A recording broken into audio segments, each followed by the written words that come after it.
Assalamualaikum warahmatullahi wabarakatuh. Halo, jumpa lagi dengan Bu Nova. Sebagai bagian dari video tentang pencemaran lingkungan, kali ini Ibu akan membahas tentang pencemaran tanah. Pencemaran tanah adalah keadaan di mana bahan kimia buatan manusia masuk dan mengubah lingkungan tanah alami. Penyebab pencemaran tanah diantaranya adalah limbah domestik, limbah industri, dan limbah pertanian. Limbah domestik dapat berasal dari pemukiman penduduk, pasar, hotel, kantor-kantor, serta tempat wisata. Limbah domestik tersebut dapat berupa limbah padat dan cair. Limbah padat yang berupa senyawa anorganik tidak dapat diuraikan atau dimusnahkan oleh mikroorganisme seperti plastik, serat, keramik, kaleng-kaleng, dan bahan bangunan yang menyebabkan tanah menjadi kurang subur. Limbah cair dapat berupa tinja atau feses, deterjen, oli, cat, yang apabila meresap ke dalam tanah akan merusak kandungan air tanah, bahkan dapat membunuh mikroba di dalam tanah. Limbah industri berasal dari sisa produksi industri. Limbah industri yang berupa limbah padat merupakan hasil buangan industri, bisa berupa padatan, lumpur, atau bubur. Misalnya, sisa pengolahan pabrik gula, pulp kertas, rayon, poliwood, serta pengawetan buah, ikan, daging, dan lain-lainnya. Sedangkan limbah industri berupa limbah cair biasanya berasal dari sisa-sisa pengolahan industri pelapisan logam dan industri kimia lainnya. Hygrogirum atau raksa, zinkum, plumbum atau timbal, dan kadmium merupakan zat yang sangat beracun terhadap mikroorganisme. Jika meresap ke dalam tanah, akan mengakibatkan kematian bagi mikroorganisme yang memiliki fungsi sangat penting terhadap kesuburan tanah. Limbah pertanian juga merupakan faktor penyebab pencemaran tanah.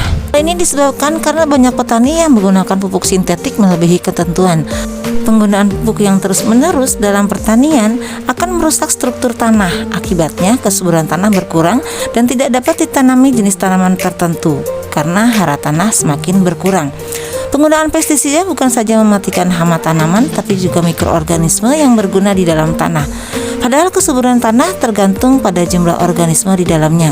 Selain itu, penggunaan pestisida yang terus-menerus akan mengakibatkan hama tanaman kebal terhadap pestisida tersebut.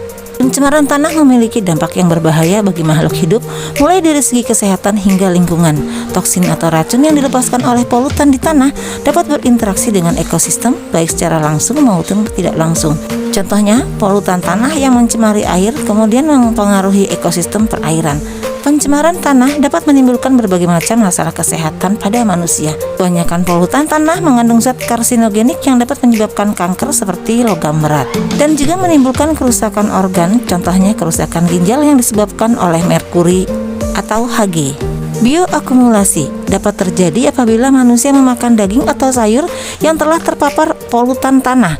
Kita harus mewaspadai hal ini karena berujung pada penyakit kronis laten yang tidak disadari. Beberapa dampak lingkungan yang disebabkan oleh pencemaran tanah adalah hilangnya keanekaragaman hayati. Paparan polutan yang berbahaya dapat mematikan sejumlah jenis tanaman atau hewan sehingga terjadi kelangkaan spesies. Hilangnya biota atau mikroflora tanah dapat menyebabkan tanah menjadi tidak subur seperti sedia kala. Struktur tanah juga dapat mengalami perubahan apabila terdapat polutan yang mematikan komponen penting dalam tanah. Pencemaran tanah dapat ditanggulangi dengan berbagai macam cara, yaitu menghindari aktivitas pertanian yang berlebihan. Aktivitas pertanian seperti menanam dan mencabut rumput yang berlebihan dapat mengakibatkan banjir dan erosi tanah. Yang kedua adalah mengurangi waste footprint manusia.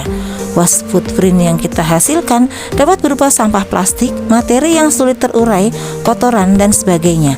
Materi-materi tersebut dapat terakumulasi di tanah dan menjadi polutan yang berbahaya. Kita dapat mengurangi waste footprint dengan cara melakukan 3R, yaitu reuse, reduce, dan recycle. Yang ketiga, pencucian tanah. Pencucian tanah bertujuan untuk menghilangkan kontaminan atau pencemar yang ada di dalam tanah. Cara pengolahan ini menggunakan air untuk membersihkan tanah dan memisahkan tanah yang terkontaminasi. Metode ini memungkinkan manusia untuk mengurangi pencemaran tanpa harus melakukan penggalian tanah. Keempat adalah bioremediasi. Metode pengolahan ini menggunakan mikroorganisme untuk mengurangi kontaminan dan mengembalikan kesuburan tanah. Cara ini merupakan pengelolaan pencemaran tanah yang terjadi secara alami. Namun bioremediasi juga tetap membutuhkan temperatur yang sesuai, nutrisi dan oksigen di dalam tanah. Aktivitas manusia memang tidak pernah lepas dari adanya pencemaran lingkungan, tetapi kita bisa mengurangi pencemaran dengan menerapkan gaya hidup yang ramah lingkungan. Ayo anak-anak, jaga bumi kita mulai dari sekarang ya. Sampai jumpa di video lainnya. Wassalamualaikum.